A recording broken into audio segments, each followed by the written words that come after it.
Brother நீங்கள் சொல்கிறீங்கல்ல விஜய் தொடர்ந்து சொல்லிக்கிட்டு இருக்கிறாருன்னு, அதையே நான் ஒரு பெரிய சாதனையாக பார்க்குறேன். ஏன்னா அவர் எதையுமே சொல்கிறதே இல்லை. எதையாச்சும் எப்போ சொன்னார், தொடர்ந்து கடைசியாக எப்போ சொன்னார், மாநாடு ஒரு தரம் வந்து பேசுகிறாரு, அதுக்கப்புறம் திருப்பி கம்முன்னு சைலண்ட்டாக இருக்கிறாரு. திருப்பி அடுத்த மாநாட்டுக்கு தான் அவர் வருவார். அப்போ அதே டெம்ப்ளேட் ஸ்பீச்சை தான் அவர் சொல்ல போகிறாரு. இதில் வந்து என்னை பொறுத்த வரைக்கும் விஜய் அவர்கள் தமிழ்நாட்டில் நடக்கிற எந்த பிரச்சனைக்கும் இது வரைக்கும் குரல் கொடுத்ததில்லை. கேரளாவில் கிறிஸ்துவர்களை ஏதோ ஒரே ஒரு சம்பவத்தில் அடித்தாங்கன்னு அவர் கட்சியிலேருந்து அறிக்கை வந்துச்சு.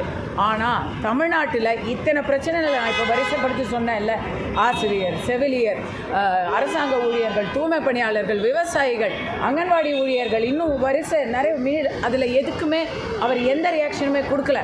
திருப்பரங்குன்றத்தை பற்றி பேசலை. அண்ணா யூனிவர்சிட்டிக்கு வந்து போய் மனு கொடுத்தாரு, பேசலை. ஒரு புலம்பெயர்ந்த ஒரு பீகார் ஃபேமிலி நேற்றுக்கு வந்து ஒரு கொடூரம் அவங்களுக்கு அரங்கிருக்கு, அதை பற்றி பேசலை. பள்ளிக்கூட மாணவன் பையில் கஞ்சாவை கண்டுபிடிக்கிறாங்க, அதை பற்றி பேசலை. ஆதவர்ஜுனா பேசுகிற அளவு கூட விஜய் பேசுறதில்லை. ஸோ தெரியலங்க, என்னை பொறுத்த வரைக்கும் மௌனமாக இருந்து சைலண்ட்டாக விக்ட்ரியெல்லாம் வந்து எம்ஜிஆர் அவர்கள் மட்டும்தான் செஞ்சார். வேறு யாரும் எம்ஜிஆர் கிடையாது.